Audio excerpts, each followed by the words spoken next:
ও দেখকা নানি এগু পুরা খুলছি ও দেখ তার ফিউজ আছে ফিউজ এগু পুরা ঠিক আছে আর ও যে সারা ওয়ারের মুখ আইয়া ও আইছে নানি সব খুলিয়া আবার বান্ধি লিছি ও দেখো কোম্পানির বান বেলেগ আর আমিও দেখো পুরা বানছি বাদে আবার বান্ধিছি সারা চেক করে লিছি কয়েলর মানে ও যে কয়েল আছে ও একটা আছে ভিতরের এক লাইন কয়েল আরই এগুন পুরা ফুড়ি গেছে গিয়া গতিকে এগুন তো পুরা ম্যাগনেট করতে পারে না গতিকে অসুবিধা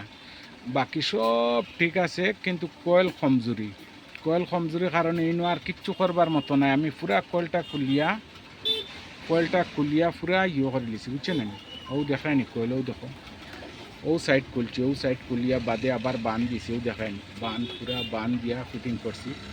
ও দেখো কয়েল ও যে ভিতর এক লাইন কয়েল মানে শর্ট থাকার কারণে মানে ফুল না ও চাও ও দেখিও ও কয়েলের রঙগু দেখো ও দেখছনি পুরা গোল্ডেন কালার দেখছনি আর ও সাইডের ও দেখো কয়েলের রংটা ও দেখো ইগু কিছু ফুলা মুখা হয়ে গেছে দেখানি ও যে দেখছনি ফুলা মুখা কিন্তু খুব দেখো বিতে দিয়ে হিগু আবার পুরা গোল্ডেন টাইপের রয়েছে ও যে ফুড়ি গেছে নানি ফুড়ি যাওয়ার কারণে কয়েলের শক্তিটা কম পার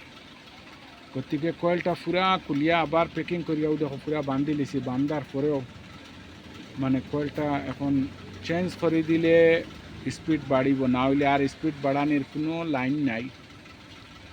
ক্যাপাসিটার লাগাইছিলাম তো 250 পর্যন্ত লাগাইয়া ক্যাপাসিটার দেখছেন তবু আপনি কইছেন চলের গতিকে আগর ক্যাপাসিটার যেগু আছিল এগু তো ধরি লাগো আপনার ও ক্যাপাসিটার ও দেখো এগুত আছে 1.2 ইউএফ লেখা আছে ±5% 50 ভোল্ট ও ক্যাপাসিটার আর আমি লাগাইছি 2.50 এর পরেও স্পিড বাড়িছে না এখন এগু আর একমাত্র উপায় কয়েল চেঞ্জ করা আর না আর কোনো উপায় নাই ঠিক আছে আচ্ছা